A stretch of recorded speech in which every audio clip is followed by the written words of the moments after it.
আমরা বরাবরের মতোই আজকেও একটি নতুন বিষয় সম্পর্কে জানার চেষ্টা করব। আমরা সব ক্লাসেই নতুন নতুন বিষয় সম্পর্কে জানি, যেটা আমাদের জানাশোনার জন্য বা শেখার জন্য খুব গুরুত্বপূর্ণ ভূমিকা পালন করে।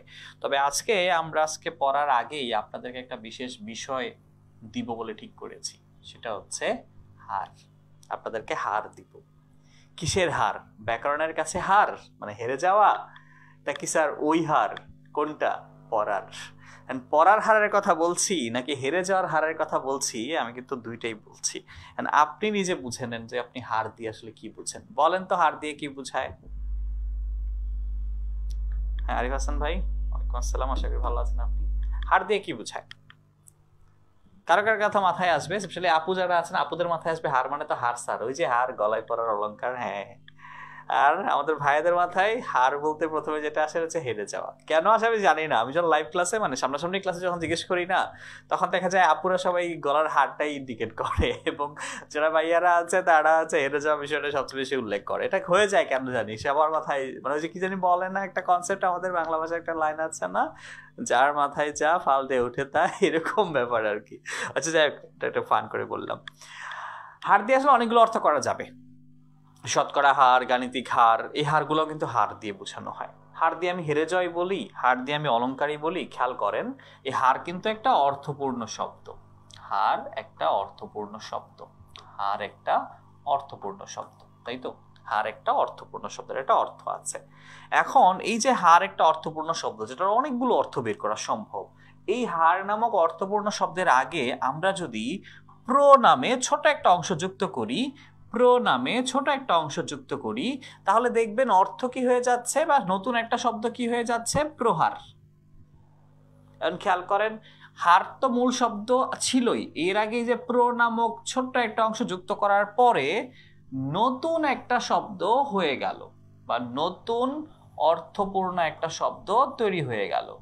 নতুন অর্থপূর্ণ একটা শব্দ তৈরি হয়ে গেল, সেটা কি? প্রহার। তাহলে অর্থপূর্ণ একটা শব্দের আগে আমরা ছোট্ট একটা অংশ যুক্ত করলাম প্রো, এবং এই ছোট্ট প্রোটা যুক্ত হয়ে সম্পূর্ণ নতুন একটা শব্দ হয়ে গেল প্রহার। হারের সাথে কিন্তু প্রহারের কোনো সম্পর্ক নাই। হার যদি হেরে যাওয়া অর্থে বা অলংকার অর্থে আমরা ব্যবহার করি, প্রহার মানে কি? মারধর করা। তাহলে সম্পূর্ণ নতুন অর্থ হয়ে গেল শুধুমাত্র হার নামক একটা মূল শব্দের আগে এই ছোট্ট প্রোটা যুক্ত হওয়ার ফলে। আমরা যদি আরো কিছু যুক্ত করি, যেমন আমরা হারের আগে যদি যুক্ত করি আ, হার তো একটা মূল শব্দ, এই মূল শব্দের আগে যখন আমরা আ যুক্ত করলাম, তখন দেখবো আমরা এখানে আরেকটা নতুন শব্দ তৈরি হয়ে গেছে, আহার মানে খাওয়া দাওয়া। হার যে কথা আহার কি সেম কথা? না, হার যে কথা আহার সেম কথা না, সম্পূর্ণ নতুন অর্থ, খাওয়া দাওয়া, সম্পূর্ণ নতুন অর্থ চলে আসছে। আবার এই হার শব্দটার আগেই যদি আমরা আবার নতুন আরেকটা কিছু যুক্ত করি, হার তো মূল শব্দ, এর আগে যুক্ত করলাম আমরা উপ, নতুন আরেকটা বিষয় যুক্ত করলাম উপ, তাহলে দেখবো নতুন আরেকটা শব্দ তৈরি হয়ে যাচ্ছে, সেটা হলো উপহার। হার যে কথা উপহার কি সেম কথা? না, সম্পূর্ণ নতুন অর্থ হয়ে গেছে, সম্পূর্ণ নতুন অর্থপূর্ণ একটা শব্দ হয়ে গেছে। তাহলে এই যে মূল শব্দের আগে আমরা এই যে ছোট ছোট অংশগুলো যুক্ত করলাম, প্রো, আ, উপ, এইগুলো যুক্ত করার ফলে নতুন একটা শব্দ তৈরি হয়ে গেল। তাহলে এই যে ছোট ছোট অংশগুলো শুরুতে বসলো বা মূল শব্দের আগে বসলো, এগুলো কি আসলে? এগুলো কি পূর্ণাঙ্গ শব্দ? আমরা কি বলতে পারি যে প্রো এটা একটা পূর্ণাঙ্গ শব্দ? আ একটা পূর্ণাঙ্গ শব্দ না। কেন বলতে পারি না? কারণ এটা দিয়ে কোনো অর্থই হয় না। তাহলে এগুলা হচ্ছে শব্দ না, এগুলা কি? শব্দাংশ, মূল শব্দের একটা অংশ। এটা যদি আমরা মূল শব্দ ধরি, এটা একটা অংশ। তাহলে প্রো, আ, উপ, এগুলো হচ্ছে শব্দাংশ, মূল শব্দ না, শব্দাংশ। এই শব্দাংশগুলো কিন্তু কোনোভাবে পরিবর্তন করা যায় না। আপনি যদি বলেন যে এগুলাকে আপনি বিভক্তি করতে পারবেন কিনা, প্রো কে, প্রো দ্বারা, প্রো মিলবে না। আ কে, আ দ্বারা, আ হইতে মিলবে না। তাহলে এগুলাকে বিভক্তি করা যায় না। এগুলাকে কি আমরা বচন করতে পারি? প্রো রা, প্রো গুলো, প্রো বৃন্দ হবে না। তাহলে এই যে প্র আ উপ, এই যে মূল শব্দের আগে ছোট ছোট অংশগুলো বসছে, যেগুলো একটু আগে আমরা বলেছি শব্দাংশ, এগুলো হচ্ছে অব্যয় শব্দাংশ। অব্যয় কেন? যেগুলাকে কোনোভাবেই পরিবর্তন করা যায় না, যাকে কোনোভাবেই পরিবর্তন করা যায় না তার নামই হচ্ছে অব্যয়। তাহলে এই প্র আ উপ এই ছোট ছোট শব্দাংশকে কোনোভাবে পরিবর্তন করা যায় না, এজন্য এগুলাকে বলতে পারি আমরা অব্যয় শব্দাংশ। কি বলতে পারি? অব্যয় শব্দাংশ। অব্যয় কেন? কারণ পরিবর্তন করা যায় না। শব্দাংশ কেন? মূল শব্দের অংশ, মূল শব্দের ছোট একটা অংশ। এই সকল অব্যয় শব্দাংশ, এই ছোট ছোট অব্যয় শব্দাংশগুলো কোথায় বসে? অর্থপূর্ণ শব্দের আগে বসে। অর্থপূর্ণ একটা শব্দের আগে বসে। অর্থপূর্ণ একটা শব্দের আগে বসে। বসে কি করে? নতুন অর্থ তৈরি করে। নতুন অর্থ তৈরি করে। নতুন অর্থ তৈরি করে। আবারও খেয়াল করেন, একটা মূল শব্দের আগে, একটা মূল শব্দের আগে, একটা মূল শব্দের আগে বসে কি বসে? এই সকল অব্যয় শব্দাংশ।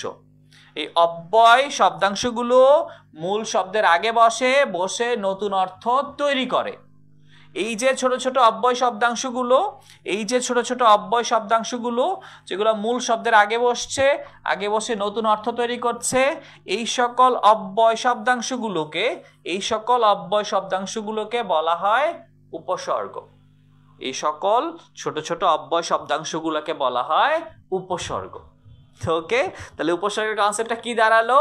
উপসর্গের কনসেপ্ট দাঁড়ালো যে আমরা দেখব মূল শব্দের আগে, মূল শব্দের আগে, মূল শব্দ মানে যেটাকে আমরা অর্থপূর্ণ শব্দ বলছি, একটা মূল শব্দের আগে বা একটা অর্থপূর্ণ শব্দের আগে যখন এই ছোট ছোট অংশগুলো যুক্ত হবে, যে অংশগুলোকে আমরা বলছি অব্যয় শব্দাংশ, এবং এইগুলো যুক্ত হয়ে নতুন নতুন অর্থ তৈরি করবে, এই সকল ছোট ছোট অব্যয় শব্দাংশের নাম হচ্ছে উপসর্গ। ডান? এই প্র আ উপ এগুলা হচ্ছে উপসর্গ, এগুলা হচ্ছে উপসর্গ। এগুলা কি করে? মূল শব্দের আগে বসে, মূল শব্দের আগে বসে, বসে কি করছে? নতুন অর্থ তৈরি করছে, নতুন অর্থ তৈরি করছে, নতুন অর্থ তৈরি করছে। যেমন আমরা যদি বলি ভাত, দেন ভাতের একটা অর্থ কিন্তু আছে। এর আগে যখন আমরা বলছি প্রভাত, তখন ভাত বলতে আমরা যা বুঝতাম, প্রযুক্ত হওয়ার পরে কিন্তু দেখেন নতুন অর্থ হয়ে গেল ভোরবেলা, তাই না? হ্যাঁ, তাহলে যখনই আমরা মূল শব্দের আগে ছোট ছোট শব্দাংশ বসাই, বসিয়ে নতুন অর্থ তৈরি করে ফেলি, ওই ছোট ছোট অংশগুলোর নাম হচ্ছে উপসর্গ। উপসর্গের মূল কাজ কি তাহলে? উপসর্গের মূল কাজ হচ্ছে নতুন অর্থ তৈরি করা। উপসর্গের মূল কাজ হচ্ছে নতুন অর্থ তৈরি করা, নতুন শব্দ তৈরি করা। ওকে, আচ্ছা।